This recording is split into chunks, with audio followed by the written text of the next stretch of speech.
আসসালামু আলাইকুম। আপনারা সবাই কেমন আছেন? আশা করি সবাই ভালো আছেন। আজকের রেসিপিতে দেখাবো আমি ঘরে কিভাবে নেহারি রান্না করি। এই রেসিপিতে নেহারি রান্না করলে সময়ও অনেক কম লাগবে, খেতেও অনেক টেস্টি হবে। কম সময় নেহারি রান্নার টিপস সহ আজকের এই নেহারি রেসিপি শেয়ার করছি। নেহারি রান্নার জন্যে এখানে গরুর পায়া নিয়েছি আর নিয়েছি কিছুটা গরুর মাংস। এগুলো একটি পাত্রে ঢেলে নিচ্ছি। পায়ার সাথে কিছুটা মাংস অ্যাড করে নিলে খেতে ভালো হয়।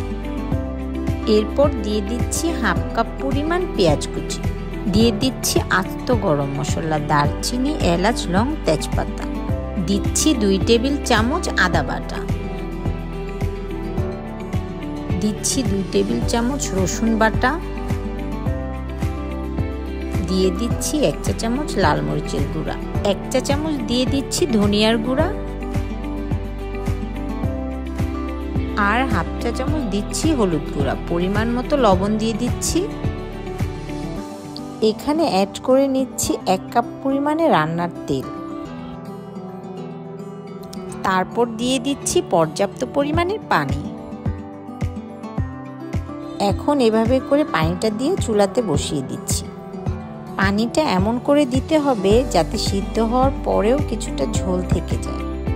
যখন এরকম ফুটতে শুরু করবে চুলার আঁচ একদম কমিয়ে দিতে হবে। প্রথমে চুলার আঁচটা একটু বাড়িয়ে ভালো মতো ফুটিয়ে তারপরে চুলার আঁচটা কমিয়ে দিতে হবে।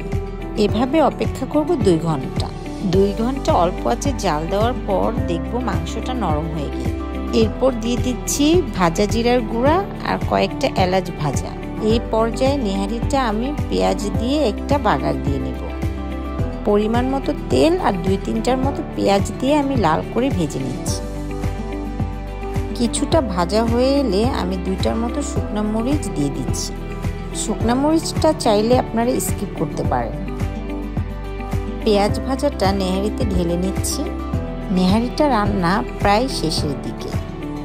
ঠিক এই রেসিপিতে একদম সহজ করে নেহারিটা রান্না করে নিতে পারেন।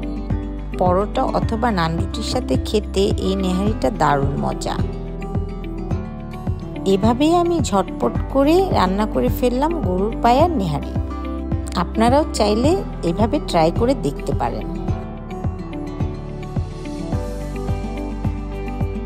এখানে কিছুটা ধনিয়া পাতা দিয়ে পরিবেশন করে নিচ্ছি। আপনারা সবাই ভালো থাকবেন। আল্লাহ হাফেজ।